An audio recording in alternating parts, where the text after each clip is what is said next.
Hello, YouTubers, friends, compatriots, bootlicker, shills, desolate, serfs, peasants, vassals, minions, meat sacks.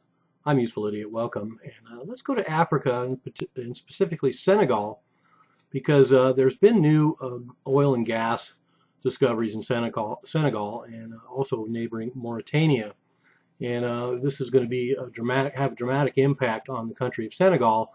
And of course, makes it much clearer why the United States has gotten so heavily involved in Africa over the last several years, because all of a sudden we're having all these new oil and gas deposits discovered all over Africa.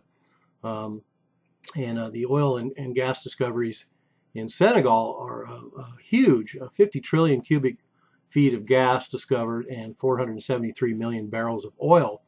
And Senegal's economy has been based on agriculture up to now, and they've had spectacular growth compared to a lot of countries in the world, 6% annual growth. But that's set to skyrocket with these new oil and gas deposits coming online theoretically by 2021.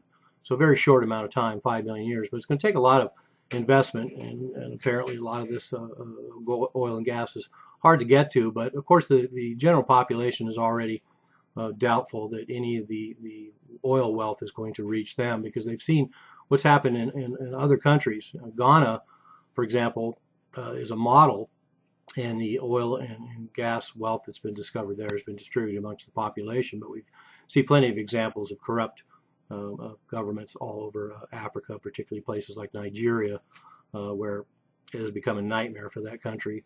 But Kenya and Tanzania have also been fostering their latent gas and oil deposits, and they're waiting for the markets to change globally before they go online. But it looks like Senegal is just going to go ahead and go online, even though right now economically it's debatable because of oil prices being so low across the world. But we also have a separate story about BP is now going to invest $1 billion into the Mauritania Senegal gas hub, what they call it.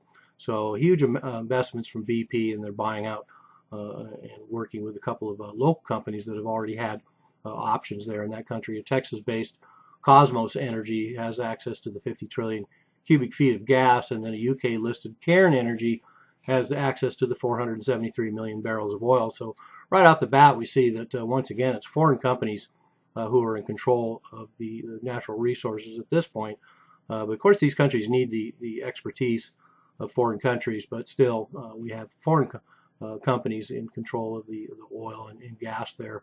And the government's already setting up some guidelines to try and offset problems that they've seen in other African countries, but they have every right to be concerned about where this oil wealth is going to go. So there's a heads up with the country of Senegal joining the nations who are going to be part of the geopolitical scene now.